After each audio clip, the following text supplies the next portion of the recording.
J'ai grandi au Val-Fouré, à Godeau précisément, le quartier des peintres médecins. C'est un quartier qui est visé par toutes les politiques de la ville. C'est l'un des quartiers dits les plus difficiles. Alors moi j'y ai grandi, et donc quand on y grandit, c'est pas ce qu'on voit, c'est pas ce qu'on ressent. Ce qu'on ressent, c'est toute la bienveillance, la solidarité qu'il y avait au niveau du quartier, des gens qui vivaient là. Le conseil départemental est dirigé par notre conseiller départemental qui est candidat à sa réélection. Nous nous présentons face à lui pour la simple et bonne raison que nous ne cautionnons pas sa politique.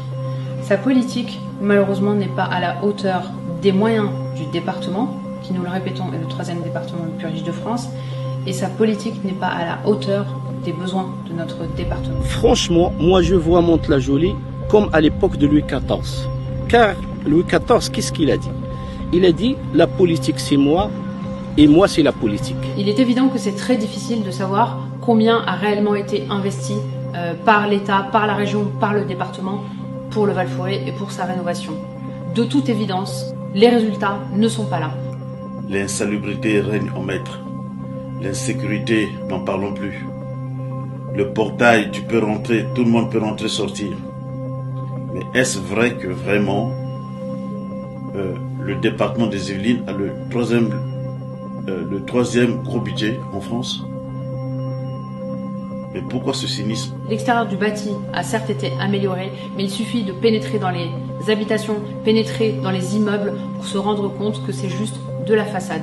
Nous avons d'autres voisins dans l'immeuble qui ne peuvent pas venir témoigner. Ils ont peur. Ou bien tu critiques, ou bien tu dis la vérité. Ici à Mantes-la-Jolie, c'est très dangereux. C'est pour cela qu'on veut un changement ici à Mantes-la-Jolie et ça va venir. Ce que nous souhaitons, c'est que le département se recentre sur ses compétences, à savoir le social, les seniors, la jeunesse et toute activité qui relève de votre quotidien. Si vous souhaitez changer les choses sur le territoire, votez pour nous. Ne vous abstenez surtout pas, car l'abstention sert le candidat sortant et le RN. Alors dès le premier tour, dès le 20 juin, votez utile et nous serons au second tour et nous serons élus et nous changerons les choses.